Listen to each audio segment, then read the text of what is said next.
schmaltz, now that we're in the latter half of our time, I have to know: do you have any certain secrets to balloon making? Because I have had balloons made at Chautauqua years before you came. When I was growing up, this festival is only a year older than I am. I've had Uh-huh. people. I've had people make balloons for me, and there are just balloons. Your balloons are not just balloons. So, is that just part of your magic, or is there a secret there? Okay, so there's a couple of different answers there. On Okay. one hand, you have to have top quality balloons. The top quality balloons need to have come from a reputable source. If you don't have quality balloons, they're not going to work, they're not going to twist, they're going to pop, they're not going to hold. If the balloons have been sitting somewhere where it's too hot and they've degraded or something like that, then you're already starting out, with the deck stacked against you. So Mm-hmm. good quality balloons. You always start tying at the knot. You always twist in the same direction, and you always twist at least 4 times. I mean, there's I don't know the word, the most hands-on answer to it. But then the other aspect of it is I truly put my love, I put my heart. When I go in and I tie balloons, the whole rest of the world goes away, and my universe exists in working that line, and all my heart wants is to fulfill or hopefully even exceed, the expectation of the child. And if I am able to make a connection in that, there's no money in my head. That's not what I'm not worried about tips. I'm not worried about a job. I'm not worried about anything. My mission in life is to do a good thing here. And if I can talk to a kid about reading, if I can talk to a kid about self-confidence, if I can talk to a kid about bullying, I know there have been so many times when I have made a difference and a child has heard me, and I can see the look on the mom's face when I'm probably not saying anything different than she said 100 times, but it hits their ear a lot different. And a big thing for me is I believe in my heart of hearts, if you have a platform and if you are lucky enough for children to be listening to you, it is your responsibility to be saying the stuff that they need to hear. Yeah. And when I see the way they look at me, wow. Yeah. They put me up on a pedestal. I want to say good things, and when I hear them come back the next year referring to a story I told them, you better be good or you won't get the good monkey balloon. It's all I can do but laugh, because I know that kid remembers the story that I told him last year. Mm-hmm. And it means a lot. And I think that's the difference. It's who I am and what I was made for and what I put into it. That's the magic. That's the magic. I'd like to think so. Yes, that is the magic. And and it's wonderful how that when we get older, when we become adults and we have to learn the ways of adults, we and then we have children, and then that magic returns, and that magic returns full force. Yes. And I'm thankful for the magic that Bella has brought me every day.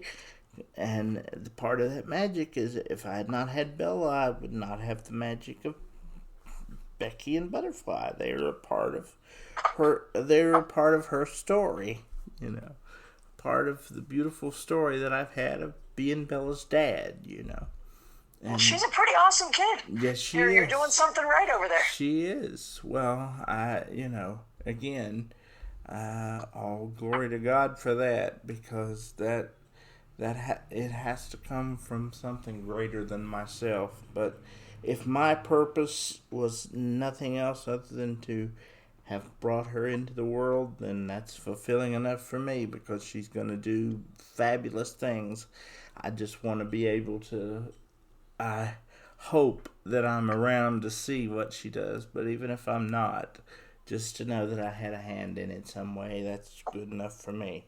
But I've got to ask you before we close here. I've got to ask you about your wonderful outfits. Do you make them yourself? No, I'm very, very blessed in that I'll have people let me know, I saw this dress, you should check it out. And I'm constantly looking for things, and I do love going to the funky places where you're not going to find the normal stuff. Right. And I have several pieces where I bought something and then had a friend help to add to it and put the balloon dog patch and stuff like that. That on it. But I've been doing this so long and searching for so long.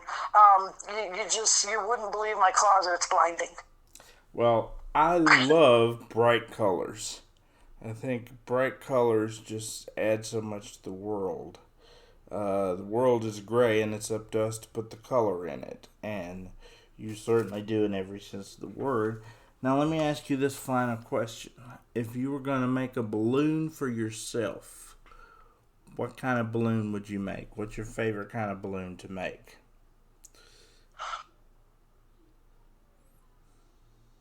It's so tricky because my first answer are the balloons that get the biggest responses from the customers. So to make one for myself. Yeah. Yeah. Well, let's make let's make it easy on you first. Which balloons get the biggest response for the customers? Marilyn Monroe. You can do Marilyn Monroe. Wow. When I make Marilyn Monroe for the birthday boy, for the grandfather, it is amazing the response that I will get 10 years later. People will come back and say, you did one of our kids' birthdays. I don't know what kid. I don't know what party. I don't know what balloons you made. I don't know what theme it was. But we're still talking about the Marilyn Monroe that you made for Peppa, and Peppa's not with us anymore. And that is amazing to me. It is. And then the other stuff is just in the moment, the right balloon. When the little girl walks up wearing a ladybug dress, and I make that ladybug and I put it on her arm, it all just comes together. So quite often I have to feed from what the kids are wearing and loving. And if a kid comes up talking about something that flips their switch and I make that thing and they light up, that's the world. Yeah. Yeah. Could Marilyn Monroe, could you do Lucille Ball? Yeah, basically any woman that's considered a sex symbol, I can make her change the colors a little bit on my beautiful Marilyn Monroe.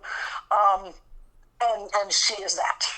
Fantastic. Yes, give her that red hair and a big smile and those gorgeous legs, and yes, it would be Lucille Ball. Or, even a Tina Turner for my wife. She just... Absolutely. Yeah. I've done everything. Pamela Anderson, Pamela Gear, Tyra Banks, sure thing. I got great colors. I can make it work. Fabulous. I love that. I love it. All right. Now back to the question. For yourself, what would you make for yourself? Becki comes up to Becki the Balloon Lady and says, I want a balloon. What balloon does Becki tell Becki the Balloon Lady I want? I would want a kitty cat and a heart. I was doing for me a kitty cat and a heart. I dare say they have my heart. We have 3. I have never had life without a cat. And one of my cutest balloons is an adorable little sitting cat. Like it's just sitting there with its tail curled around its body, looking at you, just judging you, as they do. So I think that I would make a heart with a little kitty cat in it and hang it up. That would be for me. Any particular kind of cat?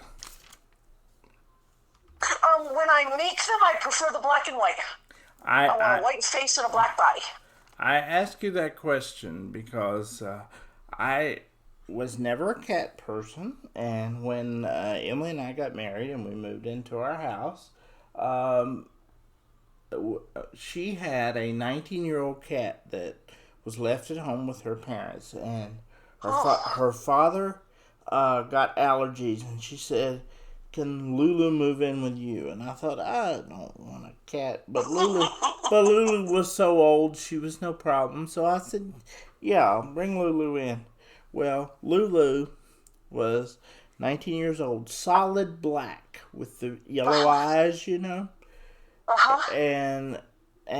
I came in just to check on her, and I came in and said, "Hi, Lulu," and Lulu answered you, "Meow," and so I went by to check on her, and that cat walked up on me, got on my lap, and sat down.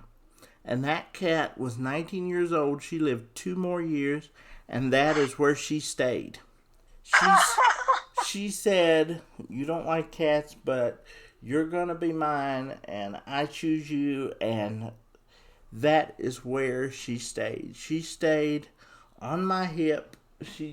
On my hip every night, under the crook of my arm, in my lap. That was my kiddo. So they know good people, and they are the ones who decide. When we've brought cats into the house, we've said, "Oh, this will be my cat," and the cat's like, "Yeah, no, you're not the human I choose." They choose who they want to choose, and they tolerate the rest of the members of the family. Right, and now we have a Harlequin cat.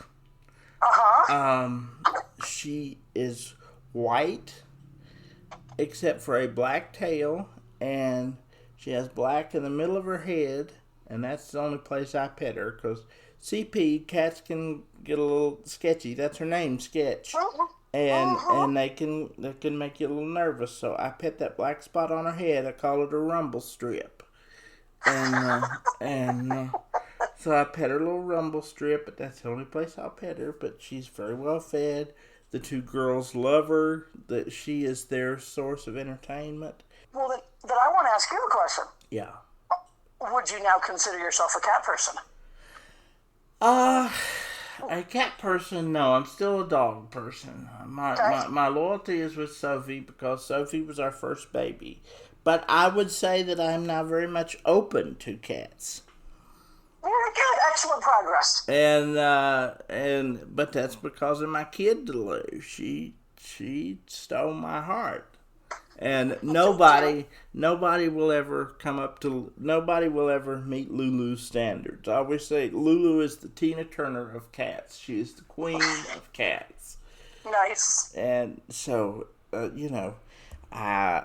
like the other cats, and I can like them from afar if I need to, if they make me nervous. But Lulu will always be the queen. Understood. But Sophie is, and you've seen Sophie. Sophie has the nickname Monkey because she gets into everything she's not supposed to. She'll go across the road and get in the neighbor's trash. So we call her a Monkey Soph. So we decided, since Mom wasn't coming with us, Bella said, we need to take Mama home a Monkey Soph. So that's what we did. You made a Monkey Soph, and we took her home to Mommy, and Monkey Soph is sitting prominently on the dining room table as our centerpiece. Oh, I love that. That makes me so happy, Zach. So Sophie is immortalized, and she'll be in the paper here on the 3rd of July, as will you and Bella in the wonderful selfie that you took. Awesome. So I have to tell you, I have been doing these podcasts for 3 years. I do one every week, 52 shows a year. And I'm a little over halfway through the first year. And I have enjoyed this one more than most, I will say.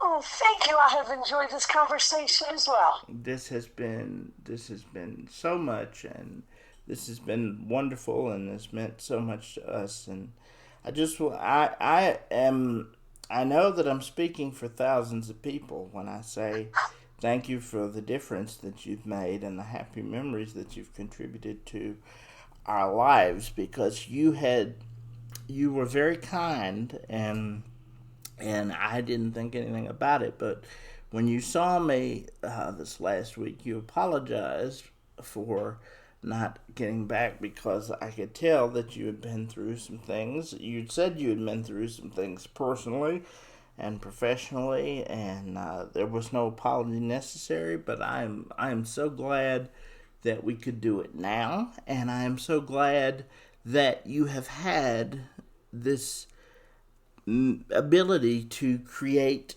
what we've been talking about, which is the magic.